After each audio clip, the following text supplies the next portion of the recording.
নমস্কাৰ আপোনালোকে চাই আছে নিউজ নাও এটা গুৰুত্বপূৰ্ণ বাতৰিৰ হৈতে ষ্টুডিঅত মই মৌসুমী অসমৰ আটাইতকৈ সুখিত আৰু পিছপৰা জনগোষ্ঠী বুলি ক'লে আমি প্ৰথমেই নাম ল'ব লাগিব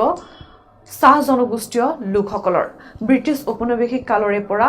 স্বাধীনতাৰ ৭৩টা বছৰ সম্পূৰ্ণ হোৱালৈকে ৰাজনৈতিক অৰ্থনৈতিক সামাজিকভাৱে কোনো ধৰণৰ বিকাশ আৰু উন্নয়ন নহল চাহ জনগোষ্ঠীয় লোকসকলৰ ব্ৰিটিছে আৰম্ভ কৰা লাইন প্ৰথাৰ মাজতেই বছৰৰ পাছত বছৰ ধৰি আবদ্ধ হৈ আছে এই সকল লোকৰ জীৱন গাথা কেৱল আৰু কেৱল ভোট বেংকৰ স্বাৰ্থতে ব্যৱহৃত হৈ আহিছে এই সকল লোক আজি আমি বিস্তৃত আকাৰত আলোচনা কৰিব বিচাৰিছো চাহ জনগোষ্ঠীয় লোকৰ শোষণৰ ইতিহাস চল মিলি আসাম যাব দেশে বড় দুঃখ ৰে আসাম দেশে ৰে মিলি চা বাগান হৰিয়া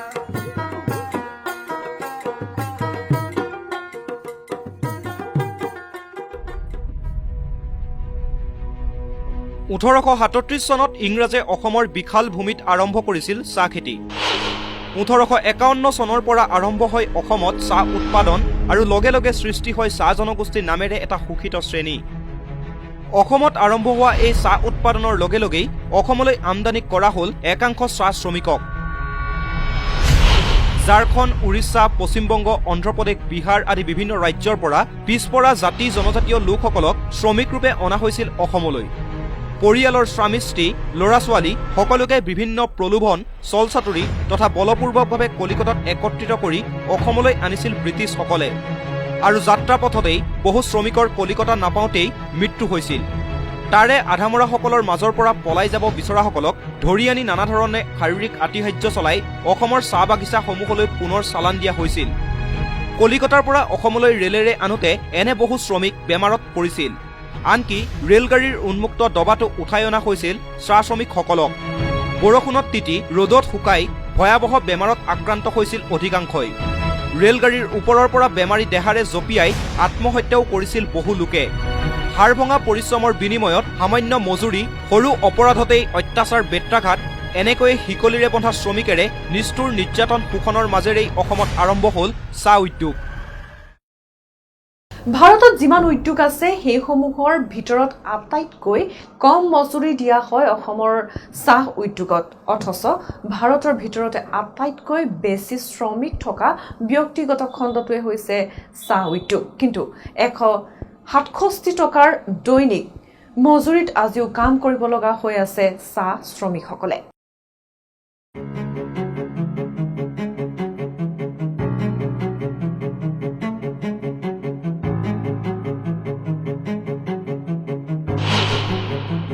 দেশত সৰ্বনিম্ন বেতন আইন 1948 অনুসৰি মজুৰি নিৰ্ধাৰণ কৰা হয় মজুৰি নিৰ্ধাৰণৰ বেলিকাত আন্তৰ্জাতিকভাৱে স্বীকৃত ডক্টৰ অক্ৰয়েডৰ সূত্ৰ অনুসৰি কৰা হয়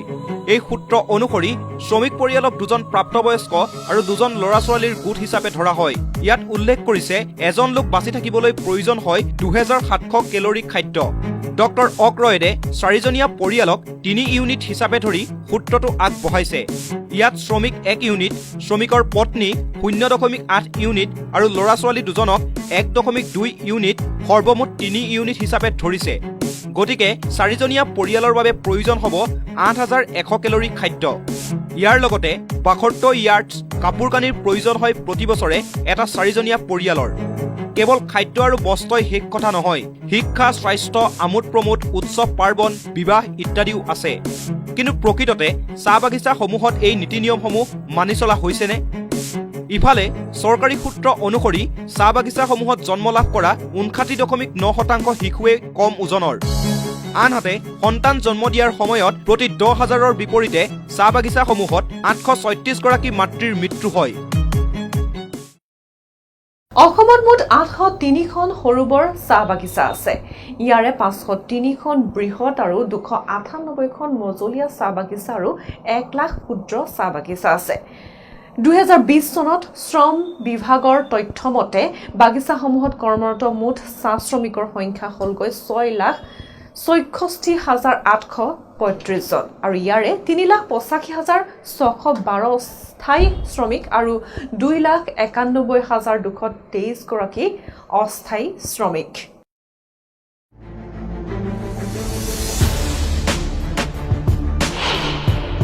(2013) চনৰ চৰকাৰী তথ্য অনুসৰি সৰ্বমুঠ শ্ৰমিকৰ বিপৰীতে চাহ বাগিচাসমূহে প্ৰদান কৰিছে 2,86,205টা বাসগৃহ। ইয়াৰে 67,852টাই কেঁচা ঘৰ আৰু বাকী সংখ্যক পকী ঘৰ। কিন্তু এই পকী ঘৰসমূহ আওপুৰণি আৰু বহু ক্ষেত্ৰত জহি খহি যোৱা। আনপিনে এই তথ্যই এইটোও স্পষ্ট কৰিছে যে 2,29,752জন শ্ৰমিকৰ বাবে নিজস্ব কোনো থকা ঘৰ নাই। এটা কথা স্পষ্ট যে বাগিচা আইন 1951 অনুসৰি চাহ শ্ৰমিকক খোৱা পানীৰ ব্যৱস্থা, বিনামূলীয়া চিকিৎসা সেৱা, পকা ঘৰ আৰু প্ৰাথমিক শিক্ষাৰ দিয়াৰ কথাও উল্লেখ আছে যদিও আজিও আটাইবোৰ ব্যৱস্থাৰ পৰা বহু পৰিমাণে বঞ্চিত চাহ শ্ৰমিকসকল। একে সময়তে শিক্ষাৰ ক্ষেত্ৰতো চাহ শ্ৰমিকসকলৰ অৱস্থা একেবাৰে পুতৌজনক। চৰকাৰে বিভিন্ন সময়ত বিভিন্ন আঁচনি ঘোষণা কৰিলেও এই আঁচনিসমূহে সঁচাকৈ চুব পাৰিছেনে চাহ শ্ৰমিকসকলক? চাহ শ্ৰমিকৰ মাজৰ পৰা কিমানজন মহাবিদ্যালয়, কিমানজনে বিশ্ববিদ্যালয় বা কিমানজনে উচ্চ শিক্ষাৰে শিক্ষিত হ'ব পাৰিছে সেয়াও এই সময়ত অতি গুৰুত্বপূৰ্ণ। অসম সৰ্বশিক্ষা অভিযান মিছনে 2012 চনত চলোৱা এক সমীক্ষা মতে অসমত 6 পৰা 14 বছৰৰ 32.9% শিশুৱে বিদ্যালয়লৈ যাবলৈ এৰি দিয়ে। চাহ বাগিচাৰ ভিতৰত এই হাৰ 43%। নৰ্থ ইষ্ট ছ'চিয়েল ৰিচাৰ্চ চেণ্টাৰে চলোৱা এক ক্ষেত্ৰভিত্তিক সমীক্ষা মতে 7.59% পুৰুষ আৰু 3.66% মহিলাহে উচ্চ বা উচ্চতৰ মাধ্যমিকত উত্তীৰ্ণ। 2.27% পুৰুষ আৰু 0.39% মহিলা স্নাতক। এই প্ৰতিবেদন মতেই চাহ জনগোষ্ঠীৰ মাত্ৰ 0.41% লোকেহে বিশ্ববিদ্যালয়ৰ দেউনা অতিক্ৰম কৰিছে। গতিকে বছৰ বছৰ ধৰি কৰ্তৃপক্ষৰ কঠোৰ নিয়ন্ত্ৰণৰ মাজত থাকি ভাবিব নোৱাৰা ধৰণে কম মজুৰিত শ্ৰমদান কৰি চাহ শ্ৰমিকসকলে প্ৰজন্মৰ পাছত প্ৰজন্ম ধৰি চাহ বাগানৰ নাক পাখত বান্ধ খাই ৰৈছে। ঔপনিৱেশিক যুগৰে পৰা চৰম পুঁজিবাদী শোষণৰ বলি হৈ অহা আৰু চাহ বাগান কেন্দ্ৰিক লাইনসমূহত বসবাস কৰি অহা জনগোষ্ঠীটোৱে আজিও চূড়ান্ত দুৰ্দশাৰ মাজত জীৱন সংগ্ৰাম অব্যাহত ৰাখিছে। ইমানবোৰ শোষণ বঞ্চনাৰ মাজত থাকিও প্ৰায় প্ৰতিটো ৰাজনৈতিক দলেই চাহ শ্ৰমিকসকলক কেৱল ৰাজনৈতিক হাথিয়াৰ হিচাপে ব্যৱহাৰ কৰি আহিছে। চাহ শ্ৰমিকৰ মাজৰ পৰা ৰাজনৈতিকভাৱে হওক বা প্ৰশাসনিকভাৱেই হওক যিসকলে ক্ষমতা লাভ কৰিছে তেওঁলোকেও মূল সুঁতিৰ ৰাজনীতিবিদৰ দৰেই অৱহেলা কৰি আহিছে চাহ শ্ৰমিকসকলক। 6 জনগোষ্ঠীৰ জনজাতিকৰণৰ এক অন্যতম দাবী হৈছে চাহ জনগোষ্ঠীৰ জনজাতিকৰণ। কিন্তু দশক দশক ধৰি চৰকাৰীভাৱে ঘোষিত আঁচনিসমূহে এতিয়াও সুনিশ্চিত কৰিব পৰা নাই চাহ জনগোষ্ঠীৰ সামগ্ৰিক বিকাশ। য'ত বিভিন্ন চৰকাৰী আঁচনি থকাৰ পাছতো চৰকাৰী পৰিসংখ্যাতেই স্পষ্ট হৈছে স্বাস্থ্য, শিক্ষা, জীৱন ধাৰণৰ মানদণ্ড, পৰিপুষ্টি আদিত চাহ জনগোষ্ঠীয় দুৰৱস্থাৰ কথা। সেয়ে এই সময়ত আটাইতকৈ প্ৰাসংগিক প্ৰশ্নটো হ'ল যে কেৱল জনজাতিকৰণেই সুনিশ্চিত কৰিব জানো চাহ শ্ৰমিকৰ প্ৰকৃত মুক্তিৰ বাট? এই প্ৰশ্ন আপোনালোকলৈ আগবঢ়াই আমাৰ এই প্ৰতিবেদনৰ পৰা মই মৌচুমীয়ে বিদায় লৈছোঁ। নমস্কাৰ।